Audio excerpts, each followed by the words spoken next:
Pune police दलाच्या गुप्तवार्ता विभागात police अंमलदार म्हणून कार्यरत असलेले पवन माने हे कर्तव्यदक्ष आणि शिस्तप्रिय अधिकारी म्हणून ओळखले जातात. त्यांचा जन्म सांगली जिल्ह्यातील शिराळा तालुक्यातील गिरजवडे येथे झाला. त्यांनी कोल्हापूर येथे उच्च शिक्षण पूर्ण केले. 2005 ते 2014 या कालावधीत हिंदकेसरी पैलवान गणपतराव आंदळकर यांच्या मार्गदर्शनाखाली त्यांनी कुस्तीचे प्रशिक्षण घेतले. राज्यस्तरीय कुस्ती स्पर्धेत कांस्य पदक मिळवण्याबरोबरच पंजाब येथे झालेल्या राष्ट्रीय कुस्ती स्पर्धेत त्यांनी सहभाग घेतला.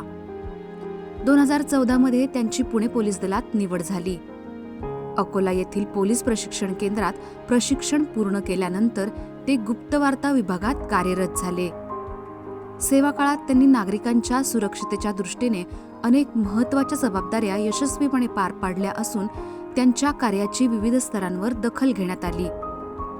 पवन माने यांच्या कार्याचा जाधवर ग्रुप ऑफ इन्स्टिट्यूटला अभिमान वाटतो. त्यांच्या पुढील वाटचालीसाठी संस्थेच्या वतीने मनपूर्वक शुभेच्छा.